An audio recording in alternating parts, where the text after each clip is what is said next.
मैंने कहा झाड़ियां कटवा दो भाई, इतना पैसा तो होगा, लेकिन कोई सुनने वाला नहीं। ग्रामीण सड़कें चलने लायक नहीं। जेई, एक्सियन, एसी से मैं बात कर रहा हूं, लगातार बात कर रहा हूं, कोई मतलब नहीं है। तो ये क्या हो रहा है समझ में नहीं आ रहा। कोई क्या सारे लोग सड़क पर रहते हैं क्या? दोस्तों, क्या उत्तराखंड में डबल इंजन कहकर कोई इंजन पटरी से उतर गया है क्या सरकारी अफसरशाही जनता की समस्याओं को लेकर पूरी तरीके से बेपरवाह हो चुकी है? क्या बीजेपी के अपने नेता भी अब सिस्टम से निराश नजर आ रहे हैं? मैं आखिर ये सवाल क्यों कर रहा हूं, खबर बताऊंगा आपको। कैसे बीजेपी के नेता ने ही पूछ लिया कि डबल इंजन का कौन सा इंजन काम कर रहा है। कैसे एक एक कर भरी बैठक में गिना डाली अपनी ही सरकार की एक एक कमियां, देखिएगा इस रिपोर्ट में। नमस्कार, पहला आंख में पंकज रौतेला, आप देख रहे हैं अपना उत्तराखंड न्यूज। दोस्तों, आपने कहा, मैंने भी कहा, लेकिन किसी ने नहीं सुना, न माना। लेकिन अब जो बीजेपी के नेता ही कहने लगे हैं कि हमारी भी कोई एक नहीं सुनता, तो फिर आपको ये पूरी खबर देखनी चाहिए, आप दंग रह जाएंगे। ये तब है जब उत्तराखंड में बीजेपी की सरकार को 10 साल होने को हैं और अगला चुनाव सर पर है।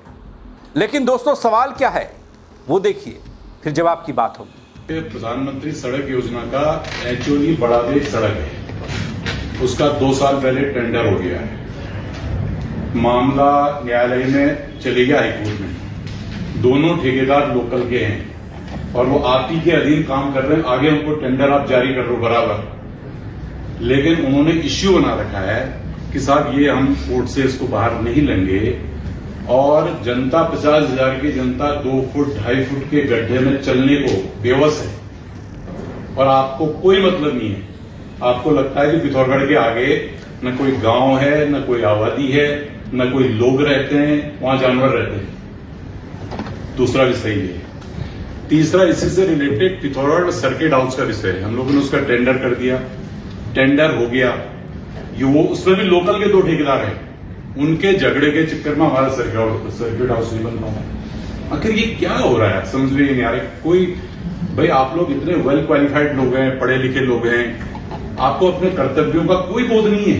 दोस्तों, ये सवाल पूछकर पिथौरागढ़ में बीजेपी वरिष्ठ नेता और पूर्व प्रदेश महामंत्री सुरेश जोशी ने अपनी ही सरकार की कार्यप्रणाली पर गंभीर सवाल खड़े कर दिए, ऐसा लगा।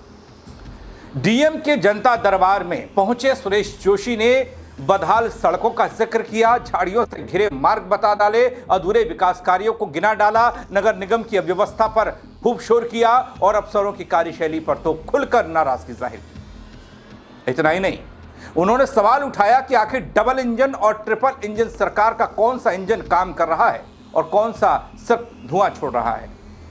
बीजेपी नेता के इन बयान ने न सिर्फ सिस्टम की कार्यशैली पर सवाल खड़े किए, बल्कि सरकार के विकास के दावों पर भी प्रश्न लगा दिया, कटघरे में ला दिया। देखिए ना, कैसे भरी बैठक में बीजेपी के नेता जो कह रहे हैं, जो सवाल कर रहे हैं, वो कितने गंभीर हैं। पीडब्ल्यूडी के अगर कोई अधिकारी यहां पर बैठे हैं, ग्रामीण सड़कें चलने लायक नहीं, और आपने सड़क बना करके छोड़ दी। जैसे ऐसा होता है कि कभी कभी माँ बाप जो है कि बच्चे को पढ़ा लिखा करके छोड़ देते हैं, फिर उसकी कोई चिंता नहीं करता, भाई नौकरी लगेगी, आएगा नहीं आएगा, वो स्थिति आपकी है। पिथौरागढ़ तक की सड़कें ठीक है, ग्रामीण सारी, उसमें से एक सड़क तो ऐसी है जिसमें मैं रोज चलता हूं, 1-1, 2-2 फीट के गड्ढे हो चुके हैं। जेई, एक्सियन, एसी से मैं बात कर चुका हूं, लगातार बात कर रहा हूं, कोई मतलब नहीं है। वड्डा बैंड कुसेगंज सेलूनी पिछड़ की सड़क है, उसमें मैंने शेर की फोटो डाली, झाड़ियों में शेर छिप जा रहा है। मैंने कहा झाड़ियां कटवा दो भाई, इतना पैसा तो होगा, लेकिन कोई सुनने वाला नहीं। तो क्या हो रहा है? ये पीडब्ल्यूडी की स्थिति है। अब दोस्तों, ये सवाल मैं नहीं पूछ रहा, ये आप भी नहीं पूछ रहे, ये विपक्ष भी नहीं पूछ रहा। ये सवाल अब बीजेपी के वरिष्ठ नेता और उत्तराखंड बीजेपी के पूर्व महामंत्री हैं, वो पूछ रहे हैं, सुरेश जोशी जी। दरअसल पिथौरागढ़ में डीएम के जनता दरबार में सुरेश जोशी ने जिस तरह से अपनी बात रखी, उसने सिस्टम की काम करने की गंभीरता को सवालों के दायरे में ला दिया। एक बैठक में सुरेश जोशी कहते दिखाई दिए कि प्रधानमंत्री ग्राम सड़क योजना के तहत बनने वाली एक महत्वपूर्ण सड़क का टेंडर 2 साल पहले हो चुका है। मामला हाईकोर्ट में पहुंच गया है। दोनों पक्ष स्थानीय ठेकेदार हैं, लेकिन इस कानूनी विवाद की कीमत आखिर चुका कौन रहा है? जनता। वो जनता जो आज भी 2-2 फीट गहरे गड्ढों वाली सड़क पर चलने को मजबूर है। यहां दोस्तों जोशी के सवाल तमाम थे। सवाल यह भी था, क्या पिथौरागढ़ के आगे कोई गांव नहीं है? क्या वहां कोई आबादी नहीं रहती? क्या वहां इंसान नहीं रहते? आखिर क्यों विकास के कार्यों को स्थानीय विवादों और प्रशासनिक उदासीनता की भेंट चढ़ा दिया जाता है? दोस्तों सिर्फ सड़क ही नहीं, सर्किट हाउस का मामला भी कुछ ऐसा ही है। टेंडर हो चुका है, बल प्रक्रिया पूरी हो चुकी है, लेकिन स्थानीय ठेकेदारों के विवाद के कारण निर्माण कार्य आगे नहीं बढ़ पा रहा है। ये तो मैं खबर बता रहा हूं, लेकिन बयान सुरेश जोशी बीजेपी के नेता का है। सवाल वही कि आखिर जिम्मेदारी किसकी है और जवाबदेही कौन तय करेगा? दोस्तों सुरेश जोशी की नाराजगी सिर्फ बड़ी परियोजनाओं तक सीमित नहीं रही। उनका गुस्सा उन छोटी छोटी समस्याओं को लेकर भी दिखा, जिनसे हर रोज आप लोग दो चार होते होंगे, आम लोग हर दिन जूझ रहे होते होंगे। वो कहते हैं कि ग्रामीण सड़क चलने लायक नहीं बची हैं। यहाँ जगह जगह बड़े बड़े गड्ढे दिखते हैं उनको। सड़क किनारे झाड़ियां इतनी बढ़ चुकी हैं कि उनमें जंगली जानवर तक छिप सकते हैं और खतरा बड़ा है। लेकिन दोस्तों बीजेपी के नेता द्वारा ही कही जा रही ये बातें, किए जा रहे ये सवाल बीजेपी के लिए ही चुनौतियां बड़ी खड़े कर रहे हैं। बीजेपी के वरिष्ठ नेता और पूर्व प्रदेश महामंत्री, कदबी है, पदवी है, कई बार कहते हैं कि संबंधित अधिकारियों, जेई, एसीएम और अन्य जिम्मेदार लोगों से बात की, बार बार कहा कि कम से कम झाड़ियां तो कटवा दीजिए, इतना तो कर दीजिए, बाकी चीजें तो छोड़िए, विकास के दावे आप, इतना बजट तो विभाग के पास होगा ही। लेकिन कोई सुनने को तैयार नहीं है। एक बार फिर से सुन लीजिए किस किस को कटघरे में खड़ा कर रहे हैं जोशी जी। लोगों को बहुत खुशी हुई कि साहब पिथौरागढ़ में नगर निगम बना दिया, अब अधिकार आ गए, पैसा आ गया, सब कुछ आ गया। नालियों की स्थिति कितनी खराब है वार्ड के अंदर। सिर्फ सड़क के जो जहां पर को हमारी मेन सड़क है उसमें सफाई अच्छी है, उसमें नाली अच्छी है, उसमें व्यवस्था अच्छी है। क्या सारे लोग सड़क पर रहते हैं? क्या वार्डों के अंदर जो लोग रहते हैं वहां क्या वो जानवर है सारे? इतना पानी हो जा रहा है वहां, कोई देखने वाला नहीं है। दूसरी बात क्या है कि फॉगिंग मशीन से आपने मंगा रखी है, उसका कोई मतलब नहीं है, वो आपने वहां पर कोई डंपिंग में डाल रखी है। कुत्तों की स्थिति क्या है कि सुप्रीम कोर्ट की भी रूलिंग आ गई है कि चौराहों से कुत्ते हटा दो।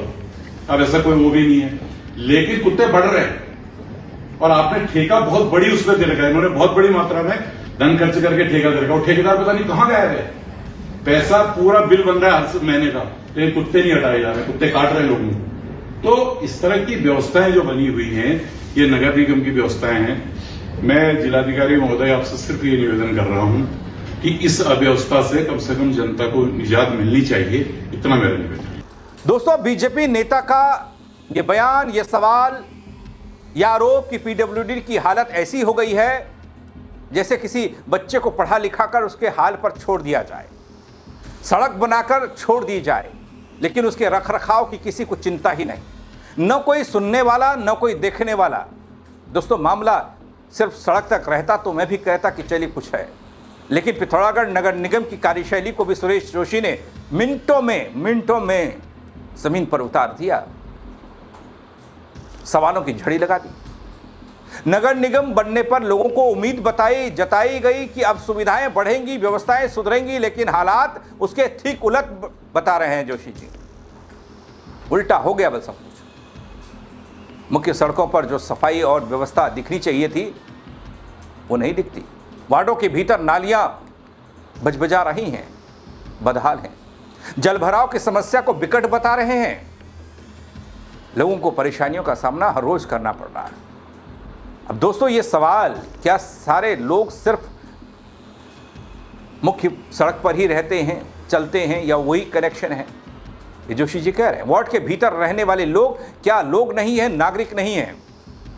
फॉगिंग मशीनों का मुद्दा उठाया, एक एक कर इतने मुद्दे उस डीएम साहब के दरबार में उठा दिए।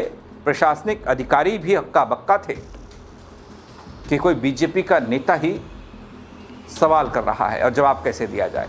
कहते हैं कि फॉगिंग मशीन खरीदी गई लेकिन उनका उपयोग ही नहीं हुआ। दूसरी ओर दोस्तों, आवारा कुत्तों की समस्या को लगातार उन्होंने गंभीर बताया। लोगों पर हमले हो रहे हैं, ठेके दिए जा चुके हैं, भुगतान भी हो चुका है, लेकिन जमीन पर परिणाम नहीं है, दिखाई नहीं दे रहा। चलिए, कोई और कहता तो मान लिया जाता, कोई पत्रकार कहता तो टाल दिया जाता, लेकिन यहां तो बीजेपी के ही नेता कह रहे हैं। डीएम के जनता दरबार में सुरेश जोशी ने साफ कहा कि उनकी मांग सिर्फ इतनी है कि जनता को इस व्यवस्था से राहत मिले, समस्याओं का समाधान हो, जिम्मेदार अधिकारी अपनी जिम्मेदारी निभाएं। और दोस्तों, पता है दिलचस्प बात क्या है? वो ये कि सवाल आम जन से नहीं आ रहा है ना, सवाल कोई विपक्षी नेता नहीं उठा रहा है ना, कोई पत्रकार ये खबर दिखाकर सवाल नहीं कर रहा है ना कि भाई व्यवस्था धड़ाम क्यों हो गई। ये सवाल उस पार्टी के वरिष्ठ नेता उठा रहे हैं जो प्रदेश और केंद्र दोनों जगह पर सत्ता में हैं। ऐसे में बहस और भी महत्वपूर्ण हो जाती है, सवाल और भी गंभीर हो जाते हैं। ये मुद्दे जन मुद्दे और भी विकराल रूप लेते दिखाई देते हैं। आखिर विकास के दावे और जमीनी हकीकत के बीच इतना बड़ा अंतर क्यों दिखाई दे रहा है? हमें ही नहीं, बीजेपी वालों को खुद, जिनकी सरकार है 10 साल से। दोस्तों, जन जन की सरकार, जन जन के द्वार जैसे नारों और अभियानों के बीच अगर बीजेपी के अपने ही वरिष्ठ नेता व्यवस्था पर सवाल उठा रहे हैं तो यह संकेत है कि कहीं ना कहीं सिस्टम में गंभीर खामियां हैं। और जब सत्ता पक्ष के नेता ही कहेंगे या कहने लगेंगे कि उनकी बात नहीं सुनी जा रही, तो फिर आम जनता की स्थिति का अंदाजा आप सहज लगा सकते हैं, मैं भी लगा सकता हूं। कौन किसकी सुन रहा होगा, कितनी समस्याओं का समाधान हो रहा होगा, किस स्तर पर हो रहा होगा। अधिकारियों पर निरंकुशता का आरोप बार बार मढ़ा जाता है, लेकिन सियासी तौर पर कितना उनके ऊपर असर है, कितना डर है उनको कि भाई सरकार, नेता, मंत्री, मुख्य सचिव, ये अधिकारी, बड़े अधिकारी कि भाई डांट लगाएंगे या फिर काम नहीं होगा तो फटकार लगाएंगे, कार्रवाई होगी। लेकिन यहां तो सन्नाटे सन्नाटा, कुछ भी नहीं है। अब बीजेपी के नेताओं द्वारा ही लगाए जा रहे आरोपों पर दोस्तों, और जन समस्याओं का नहीं होता समाधान, इस पर कहेंगे क्या आप? कमेंट के जरिए अपनी राय जरूर दीजिएगा दोस्तों। खबर पर शेयर भी कीजिएगा और लोग भी देख पाएं, वो भी बता पाएं कि हो क्या रहा है, उनकी सुनवाई होती है या फिर नहीं होती, जैसे अब बीजेपी की सरकार में बीजेपी के नेताओं की नहीं हो रही है। फेसबुक पर देख रहे हैं दगड़ियों, फॉलो जरूर कर लीजिएगा, नहीं किया है तो। यूट्यूब पर देख रहे हैं, सब्सक्राइब नहीं किया तो वो जरूर कर दीजिएगा। मेरे साथ जुड़ने के लिए आप सबका बहुत शुक्रिया दोस्तों। जय उत्तराखंड। मैंने कहा झाड़ियां कटवा दो भाई, इतना पैसा तो होगा, लेकिन कोई सुनने वाला नहीं। ग्रामीण सड़कें चलने लायक नहीं। जेई, एक्सियन, ऐसी से मैं बात करता हूँ, लगातार बात कर रहा हूँ, कोई मतलब नहीं है।